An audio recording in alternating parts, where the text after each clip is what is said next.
512 మంది రైతుల మరణాలు 18 మాసాల కాలంలో జరిగినందుకు సంబరాలా?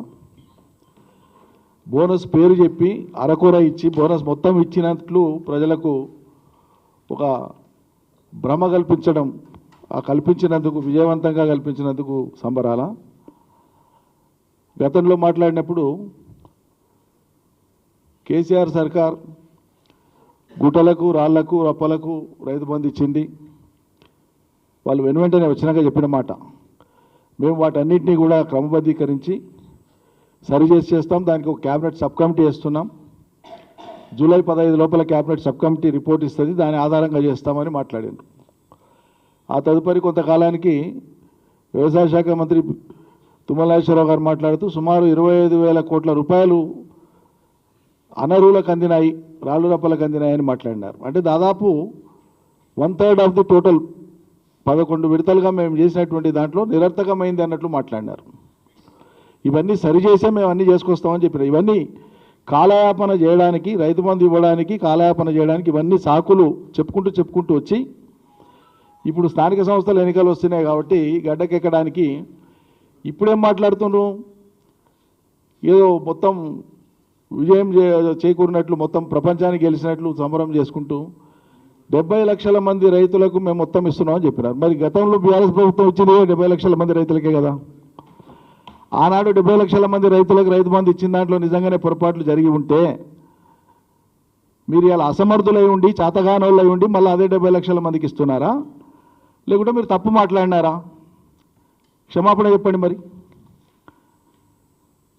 సింపుల్ కదా. మీరు అన్నదేంటి, కేసీఆర్ సర్కార్లో 11 విడతలలో పోయినటువంటి రైతు బంధులో రాళ్ళు రప్పలకు పోయినాయి, మేము అన్నీ తీసేసి చక్కగా చేసి ఇస్తామని మరి ఇవాళ అదే 70 లక్షల మంది రైతులకు ఇస్తున్నారు కదా. మీరు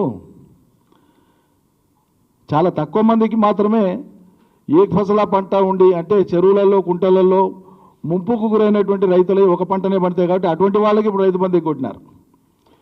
రంగారెడ్డి జిల్లాలో ఉండేటువంటి 9 మండలాలకు ఎగ్గొట్టినారు. 4 రోజుల ముందే ముఖ్యమంత్రి గారు రంగారెడ్డి జిల్లా రైతుల యొక్క కూరగాయల పంటలు లేకపోతే హైదరాబాద్ నగరంలో ఉండేటువంటి ప్రజలకు కూరగాయలు పుట్టవని చెప్పి మాట్లాడి 4 రోజుల తర్వాత కూరగాయలు పండించేటువంటి హైదరాబాద్ రైతాంగానికి, అంటే రంగారెడ్డి జిల్లా రైతాంగానికి, 9 మండలాల రైతాంగానికి రైతు బంధు ఎగ్గొట్టిస్తున్నారు. వాళ్ళు ఇలా ఆందోళన చేస్తున్నారు. దీనికోసం మీరు సంబరం చేస్తున్నారా?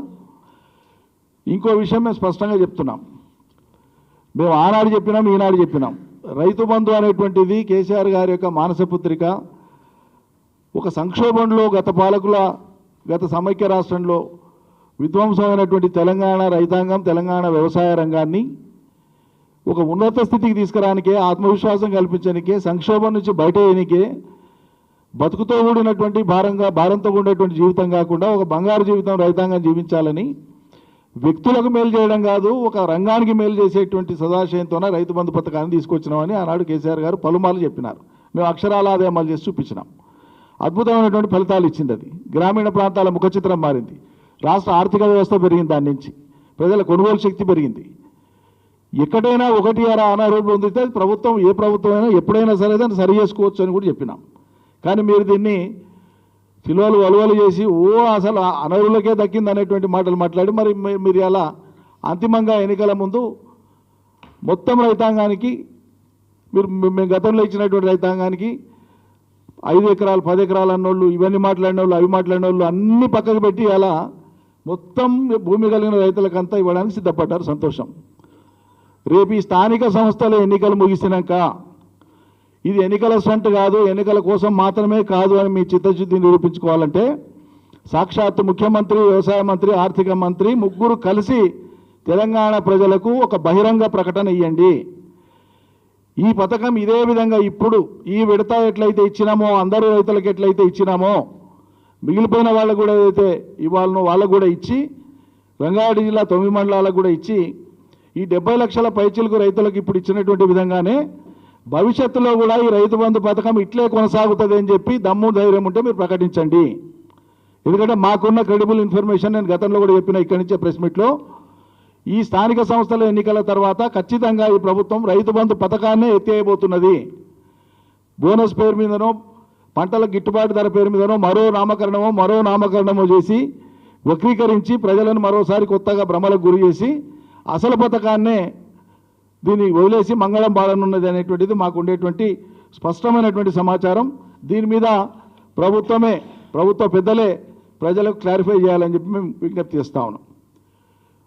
మీరు చేసేది చేయండి, మీకు చేతనేది మీరు మాట ఇచ్చిందే మీరు చేయండి, మీ మాట నిలుపుకోండి అనే ప్రజలు కోరుతున్నారు. ప్రతిపక్ష పార్టీగా మేము కోరుతున్నాం, అందరు కోరుతున్నారు.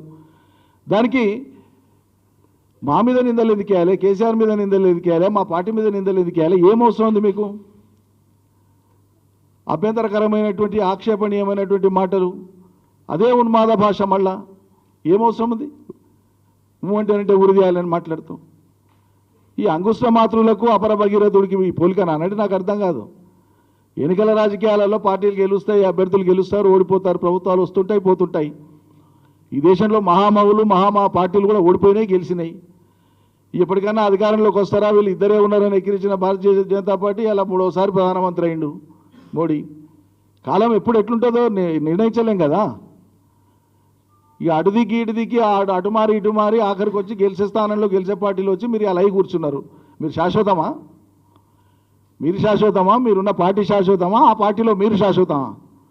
రేపు వచ్చే ఎన్నికల నాటికి ఏమేమి రాజకీయ పరిణామాలు సంభవిస్తావో